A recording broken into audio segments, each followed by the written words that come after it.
The following session was recorded in Seal, Alabama, March 2013, and is presented by Dave Batty.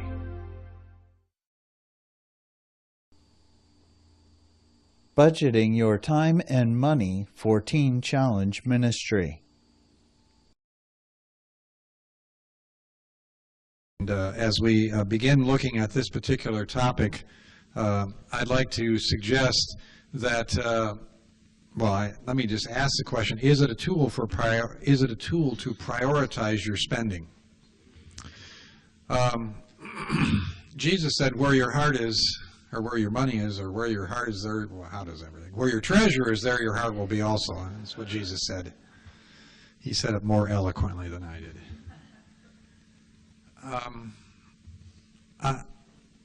I think we need to, as leaders in our ministry, first of all, are we simply doing this because we have to do it? In other words, we budget because our Constitution requires it, or somebody else requires us to do it, our board requires it. Is that why we're doing it? Or even in this second point here, does your budget match your mission? I really believe that in our ministry today, we need to adopt what I would call sound budgeting practices. And do not look to the federal government as an example of sound budgeting practice. Don't look to any government. I shouldn't say not any, but because there are some that are responsible. But I've had this lifelong mixed feeling about budgets, because budgets can become a tool that guarantees I have this much money to spend this year. And if I don't spend it this year, then next year you'll cut my budget. So I got to make sure that I spend it as whether I need it or not. And as a leader who's been in charge of raising the money, that just really troubles me.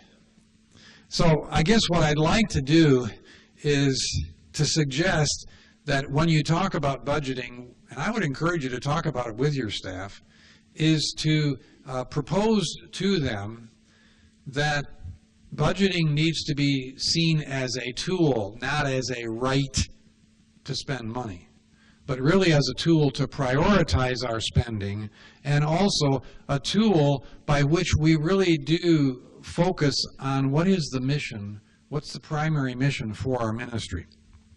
Now, as I mentioned here in this third question, is your budget simply a necessary tool, and the only reason you do it is because you have to do it, and then once it's done, it's just filed away and you never look at it throughout the rest of the year? In other words, is it simply a legal tool, or is it an operational tool? And I'm not sure how you view that. But I was just talking with Alan Turley during the break time, and I was answering.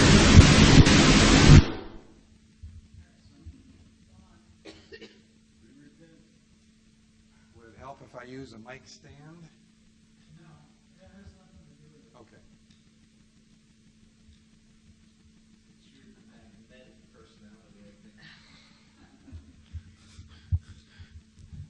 Well, let me just go ahead and share a few things while we're waiting. But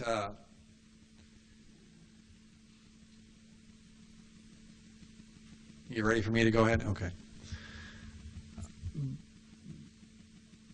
I was asking Alan about how they use budgets at Teen Challenge USA. Is it where each department is given a budget, and this is how much you can spend during the year? And he made the comment, he said about 95% of his budget for his department is not discretionary. They are fixed costs, salaries, insurance, those kinds of expenses where he doesn't get the choice. In other words, those are just budgeted expenses into the department. And when I was in Brooklyn as the director, I took the insurance for the whole ministry, and I just prorated those amounts per department so that they could see that the operating expenses, or the overhead expenses, just to do the ministry, it's more than just the salaries and the out-of-pocket expenses for gas and whatever you need to run your department. It's all these other expenses that are part of the ministry. So having said that, also what we did in New York City was we provided housing for many of our staff. Probably 3/4 of the staff lived in housing provided by Teen Challenge. Well, consequently, their actual salary, dollar-wise, was not as much. But what I did every year was I prepared a sheet that listed their cash salary, their health insurance, their disability insurance, their life insurance, and then their housing and their meals, and if they had a vehicle, I put in an amount for parking because they had off-street parking, and in our part of the city, if you wanted to rent an off-street parking, well, some of the places were as much as $300 a month just to have a place to park your car in New York City.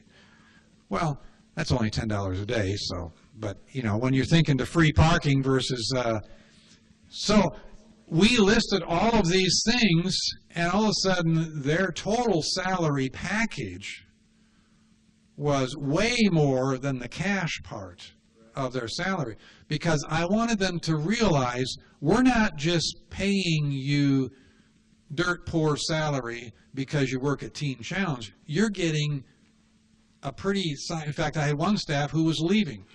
And so I called him and I said, I hear you're leaving. He said, yes. I said, if you don't mind me asking, what's your reason for leaving? Well, I need to make more money. I said, oh, okay. And that's understandable. I mean, you know.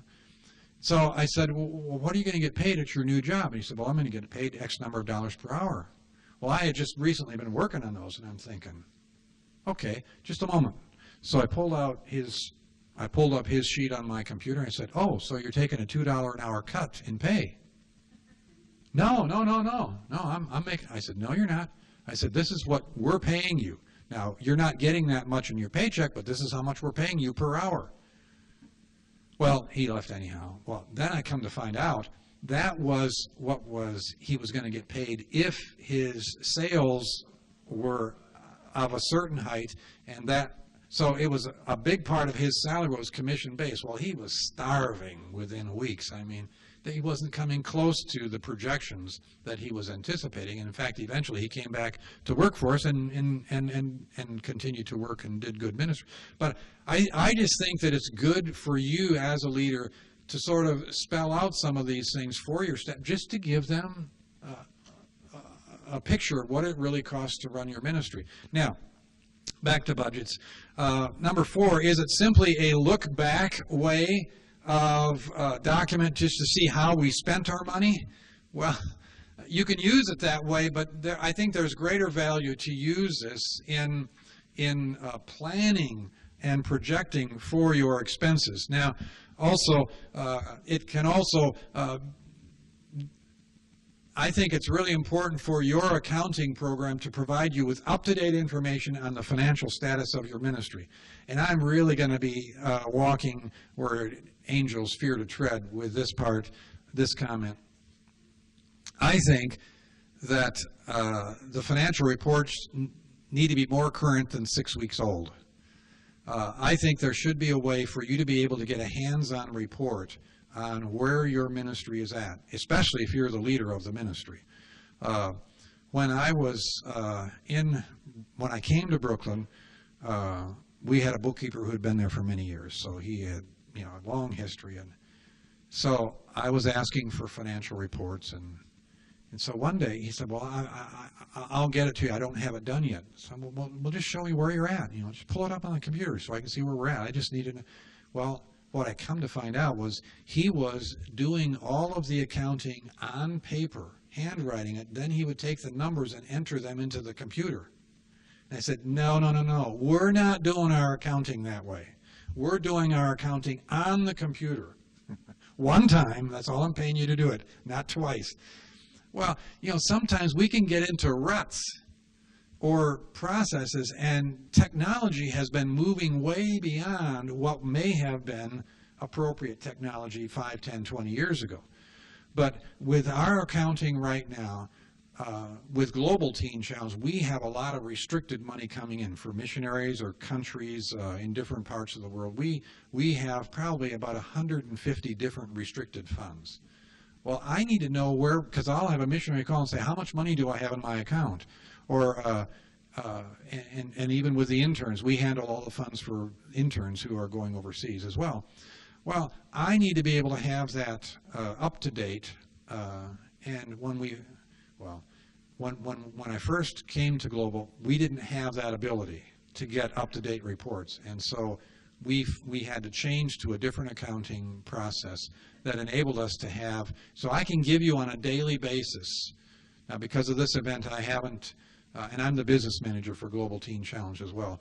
So I haven't inputted the receipts for the last couple of days, but generally I have those numbers within a matter of hours of when the mail comes in and when the deposit is put in the bank, so that we know where we're at. Now, it's real time, and the tech now, and we do not have an expensive program. Our software program is a few $100s, and so I would just challenge you.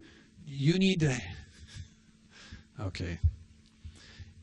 If you're the director of the ministry, then you need to be careful that you don't let your accounting department run all of the decisions on how you process money. In other words, how you get reports is really where I'm getting to. If they say, well, we can only give you that report 6 weeks later, my response is, come up with a different system. Now, there are certain summary reports where we don't close out a month, until maybe 2 weeks later because of getting other bills that are still coming in.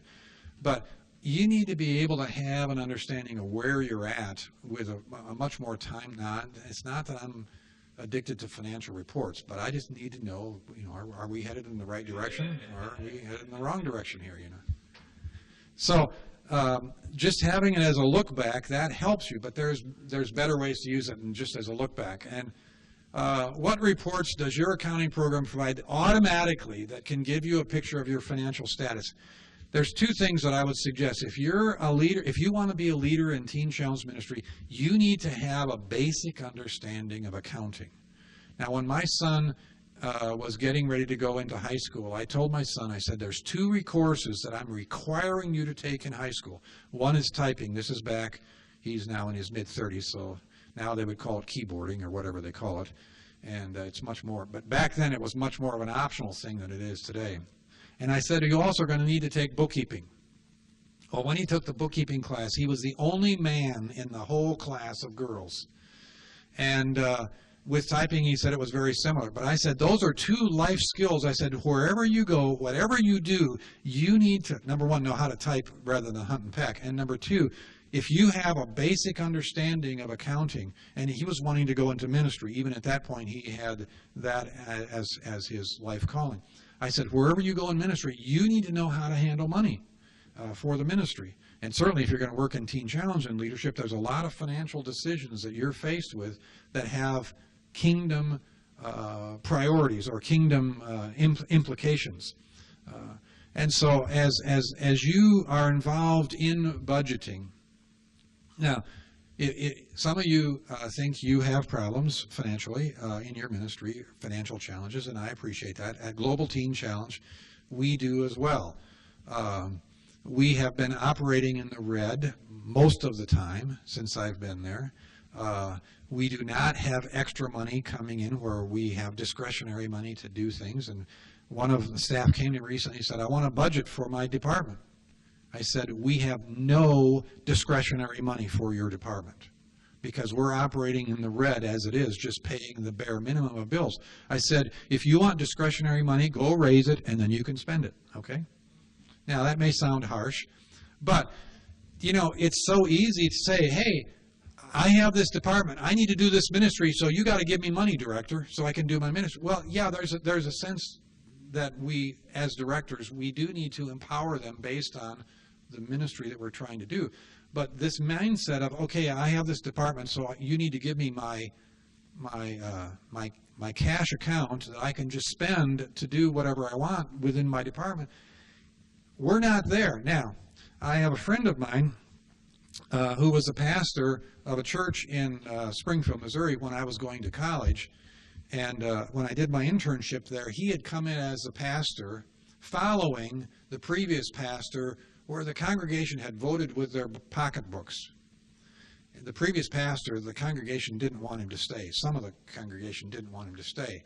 And so the giving to that church had come down 50%, half of what it had been at the height of his ministry. So when this new pastor came in, he said, I had no guarantee that people would automatically start giving at what had been the previous level of giving. So he said, we developed a budgeting based on a 3-tier process. And I would suggest you consider using this. At the first level, the basic level, this was the absolute bare bones budget. What is the amount that you need just to barely survive? And then what we're going to do is I want you to create, what he called this was treasure chest 1, treasure chest 2, and treasure chest 3. And here's the way he operated that. If after 3 months, all of our departments, that we have enough money to fund everybody at their bare bones budget, and if after 3 months of operating in the black where we have excess money, then after 3 months, we will look back on what we had 3 months ago extra, and we will now begin to release that money into this second level, which he called treasure chest 2. And then the same, if after we are at a point of being able to fund everybody at level 2, and we are still operating in the black and have access, then we'll go to whatever you had here in treasure chest number 3. And he said first of all, it's a lot of work for them to create a budget that has 3 levels of priority. But he said what this did, this enabled us to not operate with the squeaky hinge gets the most oil kind of an approach, or we've got 10,000 extra. Oh, let's spend it on, and whoever is the closest to the director and who has the best pitch for the moment gets the money. Well, it's a very undisciplined way of spending. This is a very disciplined approach.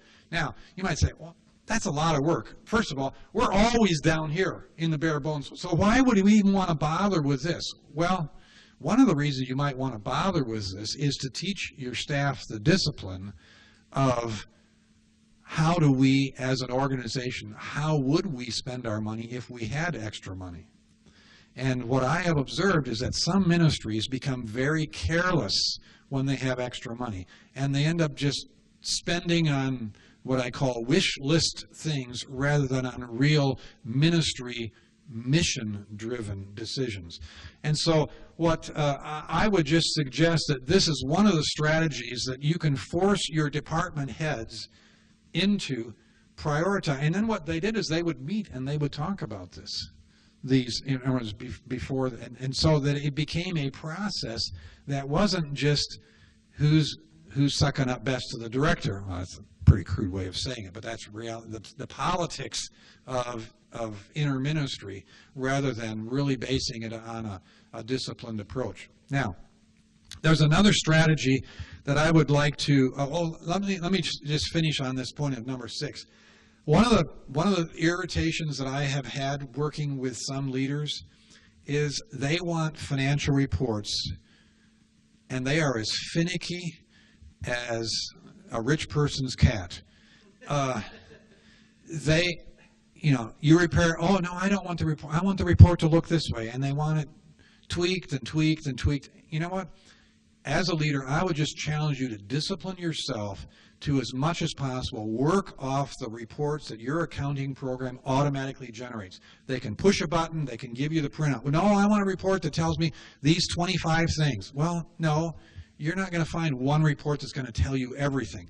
But learn the discipline of being able to not require your staff to work 3 hours to prepare a custom-made report that you like because of the, I mean, I could tell you more stories, but you get my point. Just be willing to work with, because you're wasting their time, I think, sometimes with some of these fancy reports that, now, we do generate some custom reports, but boy, I really fight hard to not have to do that, or if it's a custom report that can be made within just a matter of a few minutes. Because otherwise we're just wasting time just for a look and a feel. And, you know, is that really going to make a difference in terms of Kingdom mission results?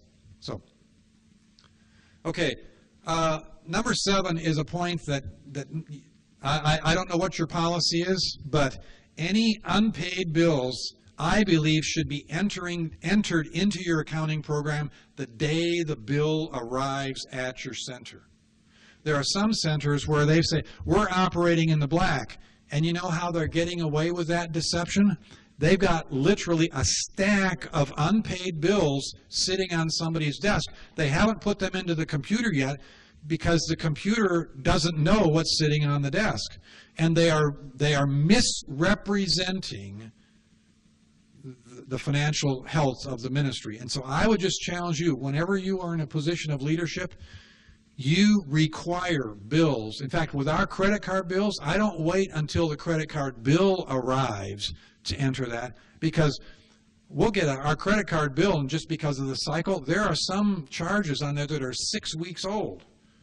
Well, if we have generated a bill 6 weeks ago and now we have to pay it today, oh, we just entered it in today. The bill is $10,000. Whoa, we don't have $10,000, you know.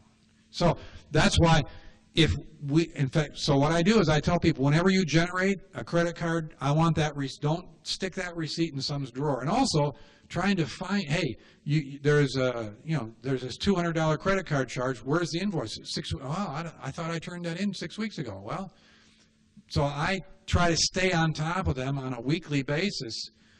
So it's just a matter of integrity. Now, I know it's not you.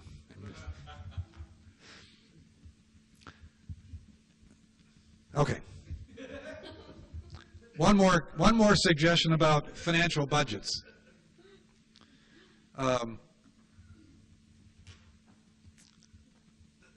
Ministries often go through cycles of months where you have more money coming in, and yet your expenses tend to be constant.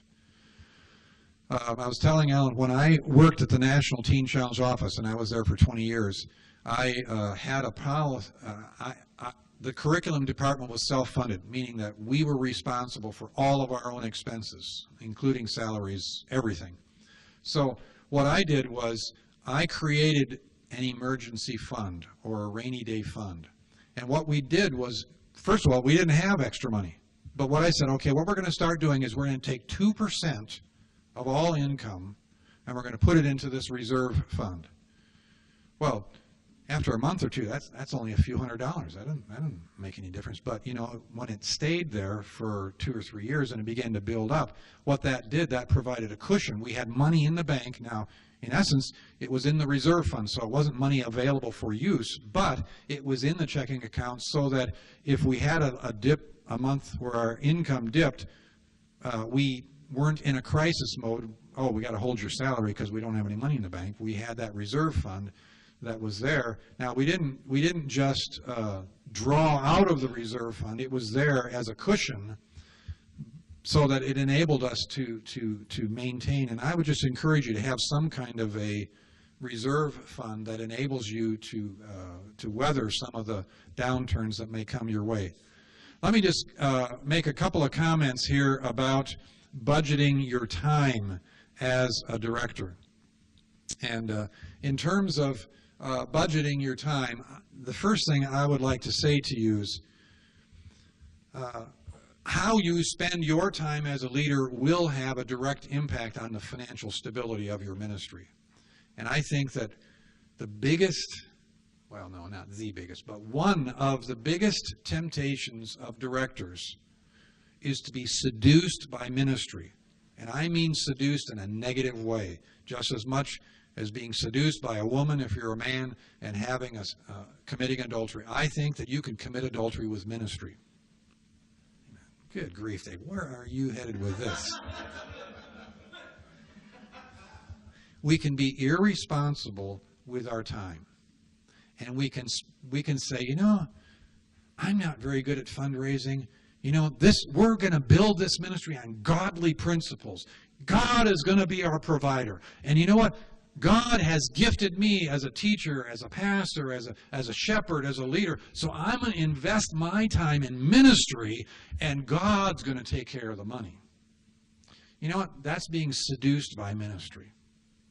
Because what we do is as leaders, we neglect our responsibilities in the financial area. Now, I'm not talking about doing God's part. I'm talking about we doing our part. And the reality is I like to do what I like to do. And if I am undisciplined, I will simply do what I like to do, not what I need to do.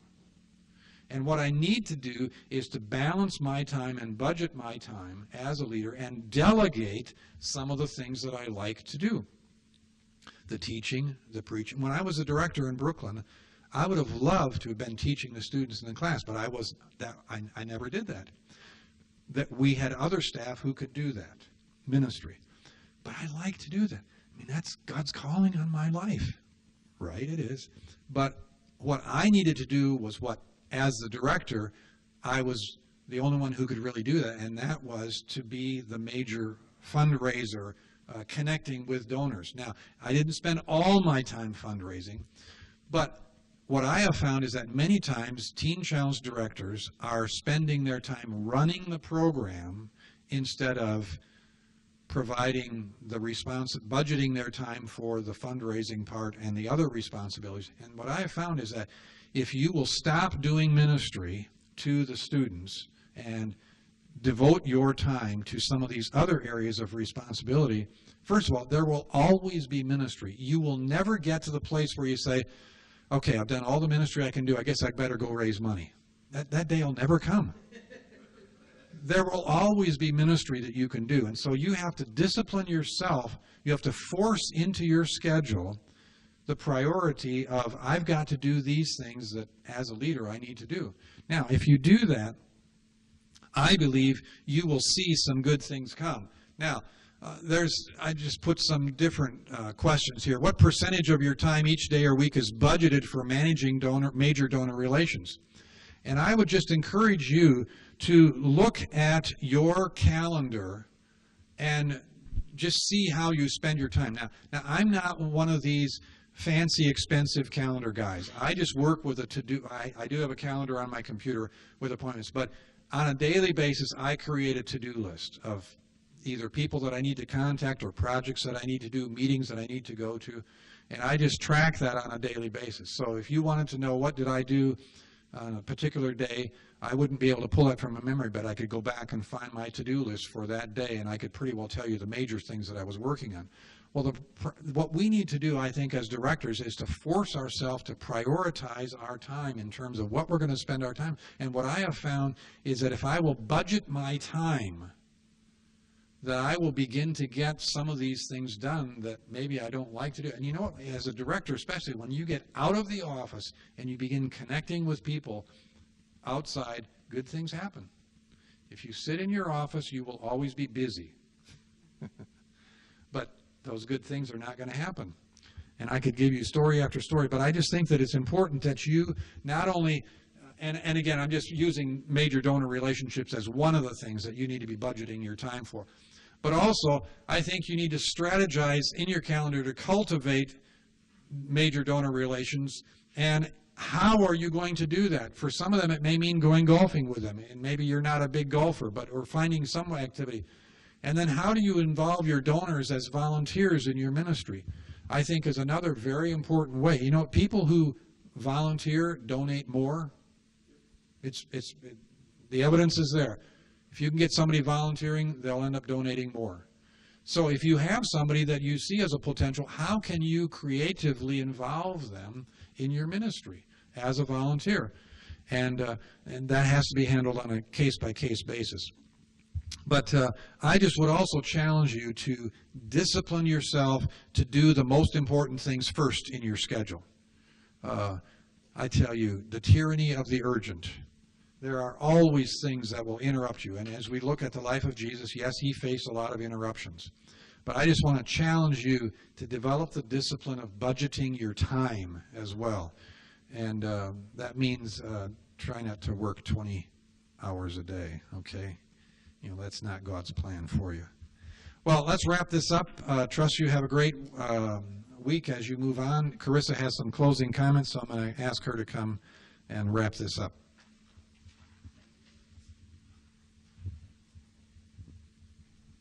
I can just add one comment